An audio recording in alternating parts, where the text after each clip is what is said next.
और yoga trainer from Gujarat state yoga board. विशेष है ये भी पद उनका, पूरे गुजरात राज्य के लिए वे सेवा देते हैं और कारपोरेट योगा ट्रेनर भी है।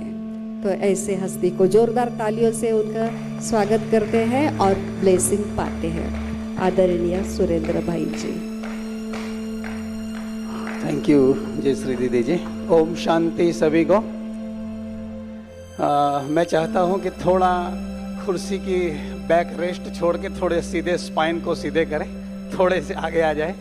ऐसा 1.5 घंटे से बैठे हैं। कुछ फुल डिसिप्लिन को फॉलो करने वाले हमारे यहाँ पर 4:30 बजे से ही आ चुके हैं, तो उनके लिए थोड़ा समय हो गया है। दोनों हाथ की उंगली एक दूसरे के साथ लगाए, ऊपर उठाए, बैठे बैठे हैं।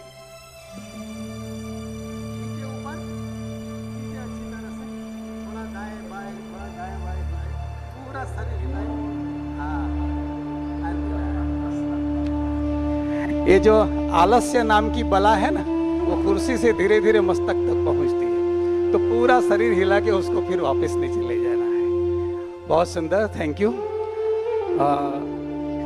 सबसे पहले तो मुझे बेहद खुशी है कि हमारे भारत भूषण भाई जी ने सारे सद्गुणों को बहुत अच्छी तरह से एग्जाम्पल के साथ ब्रीफ किया, और हमारे भट्ट साहब ने भी बहुत सुंदर तरीके से अपने अनुभव को सुनाया। कहने का मतलब ये है कि आज एक सिगरेट का पैकेट होता है, उसके ऊपर भी कुछ सावधानियां लिखी हुई होती है। हर चीज़ों के ऊपर अपनी एक सावधानी होती है। कोई भी व्यक्ति संसार के अंदर ऐसा नहीं होता है जिसको सद्गुण और अवगुण की पहचान न हो, लेकिन व्यक्ति चाहकर भी ये सब कर नहीं पाता है। होता है ना सबके साथ, संसार के अंदर यही समस्या है। लेकिन ब्रह्मा कुमारी के अंदर एक बात मैं आपको गारंटी के साथ कह सकता हूँ कि जब यहाँ पर आप आओगे तो सद्गुण तो जागृत होगे ही, वो तो ऑटोमेटिक है, क्योंकि वो हमारा स्वधर्म है, वो नेचुरल है। लेकिन अवगुणों को अगर दूर करना है तो उसके लिए परमात्मा की मदद हमेशा हमारे ऊपर होती है। यहाँ केवल ज्ञान नहीं दिया जाता है, ज्ञान के साथ साथ परमात्मा की शक्ति हमें मिलती है। ये सूक्ष्म रूप में मिलती है, हमें पता नहीं चलता है कि हमारे भीतर के अवगुण कैसे कैसे निकल गए। हम 2 दिन से 2.5 दिन से बहुत अच्छे क्लासेस सुन रहे हैं ना। बहुत कुछ मन के अंदर ऐसा ठान लिया है कि जाकर हम ये करेंगे वो करेंगे।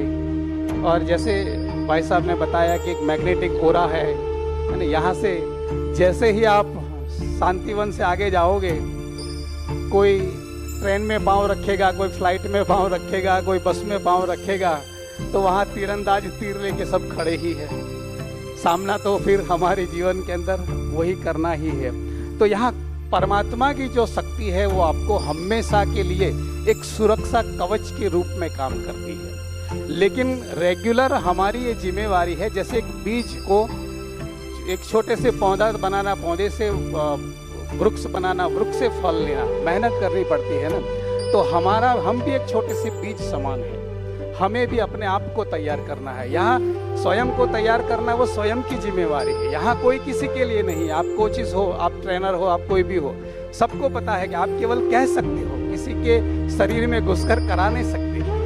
ये हमारी सेल्फ रिस्पॉन्सिबिलिटी है और ये हम खुद ही करके कुछ साबित कर सकते हैं। तो 2-3 दिन से जो कुछ भी हम सुन रहे हैं, इसमें कुछ बातें कॉमन हैं। जैसे आज भाई जी ने भी बताया कि आप बहुत भाग्यशाली हो, बताया ना, बड़ा अच्छा लगता है।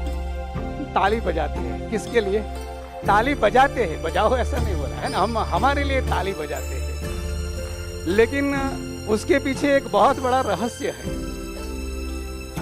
वैसे तो आप अभी 3 दिन से हमारे साथ हो, तो परिवार के ही हो गए हो, तो मैं बता देता हूँ रहस्य। एक्चुअली रहस्य किसी को बताया नहीं जाता है, लेकिन आप परिवार के हो तो बता देता हूँ। ये जो सौभाग्यशाली है, आपका सिलेक्शन हुआ है, परमात्मा ने आपको यहाँ तक पहुँचाया है, ये सब बातों के पीछे जो परमात्मा की इंटेंस है आपको लाने की, कि परमात्मा को पता है कि विश्व की इतनी सारी आत्माओं में से आप कुछ ऐसी चंद आत्माएं हैं जो मेरे कर्तव्य को अपने कंधे पे उठा के समाज तक पहुंचा सकते हो। आप संसार की वो आत्माएं हो जो इस परमात्मा के कार्य की जिम्मेवारी को अपने कंधे पर लेकर के समाज तक पहुंचा सकते हो। ये परमात्मा ने आपके अंदर देखा है, तभी परमात्मा की आज्ञा से आप यहाँ तक पहुंचे हो। इसको आप देख लेना, आप अनुभव कर लेना। भाई साहब ने बताया कि हिम्मत का एक कदम किसका? हमारा। 1000 कदम परमात्मा हमारे साथ देने के लिए बढ़ा कर खड़े हैं। जो रिस्पॉन्सिबिलिटी, जो जिम्मेवारी हमें मिली है, क्या जिम्मेवारी मिली है?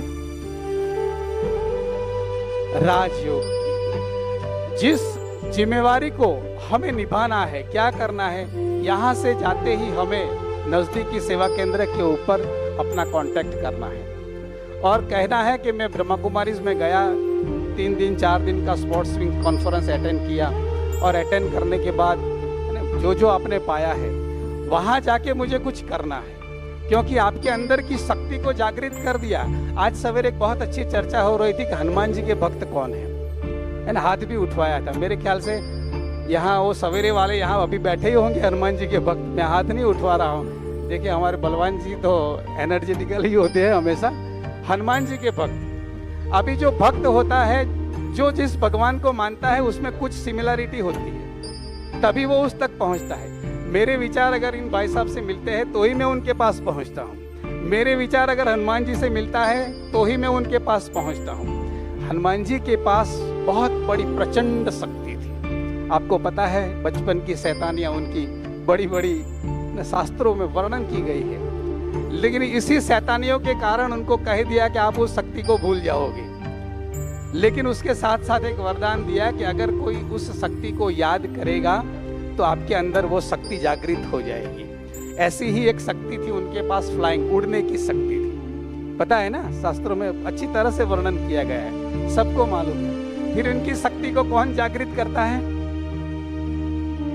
जामवंत जी जागृत करते हैं, और जैसे ही जागृत करते हैं उनका शक्ति काम करना शुरू कर देती है। यहाँ पर आप सब हनुमान जी के स्वरूप में ही बुलाए गए हो। यहाँ आपकी शक्ति को जागृत किया जाता है। अभी आपका कर्तव्य है कि जो बुराई की लंका है, जिसके कारण कुछ ना कुछ समस्या आ जाती है। देखो प्लेयर्स थोड़ा बहुत आगे बढ़ता है ना, तो सबसे पहले उसके कॉलर खड़े हो जाते हैं कि मैं कुछ हूँ, और वहीं से फिर आप सब तो कोच हो, आप सबको पता है कि किस किस प्रकार की समस्या आती है। तो जो शक्ति आपके भीतर जागृत हुई है, उस शक्ति समाज के अंदर देकर उस विकारों की लंका को जलाने की जिम्मेवारी परमात्मा ने आपको दी है ना। कौन कौन इस जिम्मेवारी को उठाने के लिए तैयार है? Very good. मतलब जो हनुमान जी के भगत है वो तैयार है, बाकी को थोड़ा हनुमान जी तक लाना पड़ेगा। चलिए बहुत अच्छा है, जिन्होंने हाथ उठाया है उन सबको मुबारक। हमारा कर्तव्य है, स्पोर्ट्स विंग हमेशा आपके साथ है। आपके इनविटेशन के अंदर हमारे डॉक्टर जगबीर भाई जी का नंबर होगा, हमारी अदिति बहन जी का नंबर होगा, यानी आप किसी भी सेंटर पे भी अगर आप नज़दीक के सेंटर पे जाओगे और स्पोर्ट्स विंग की बात करोगे तो आपको कोई ना कोई नंबर देकर आपका कांटेक्ट करवाएंगे। आप वहाँ पर जरूर एक छोटा मोटा ट्रेनिंग प्रोग्राम अरेंज करें, यानी यहाँ से आपको स्पीकर भेज दिए जाएंगे। जो प्रोग्राम, देखो आज हर कोई यहाँ नहीं आ सकता है, लेकिन हम एक स्पीकर को बुलाकर वहाँ 50-100 का काम कर सकते हैं ना। तो ये जिम्मेवारी को हम सब बहुत अच्छी तरह से निभाएंगे। ज़्यादा समय नहीं लूँगा मैं। आप सबको बहुत बहुत शुभकामना, शुभ भावना। खूब खेलो, अच्छी तरह से खेलो, मस्ती से खेलो, मौज से खेलो, जीतो, अपना नाम रोशन करो, अपने परिवार का नाम रोशन करो, अपने गांव का नाम रोशन करो, अपने देश का नाम रोशन करो, और विश्व फलक पर हमारे देश का झंडा लहराओ। यही शुभ भावना, शुभकामना के साथ आप सबका बहुत बहुत शुक्रिया। Thank you and Om Shanti. बहुत बहुत धन्यवाद सुरेंद्र भाई जी, आपने तो इतनी ठोस ठूस कर सभी के अंदर ऊर्जा भर दी है, इतनी प्रेरणादायी आपने ब्लेसिंग दी है। तो आपके लिए बहुत ही शुक्रिया अदा करेंगे सभी की ओर से। अभी हमारे समय की सीमा समाप्त हो गई, अगला कार्यक्रम भी अभी होने जा रहा है। तो सभी का धन्यवाद देते हुए और उपस्थित मान्यवरों को भी धन्यवाद देते हुए परमात्मा की याद में हम 2 मिनट भाई ने याद दिलाया कि उपस्थितियों का हम सम्मान करेंगे। तो ज़रूर हम बहनों को निवेदन करते हैं कि आप जो भी गिफ्ट है वो लेकर आए।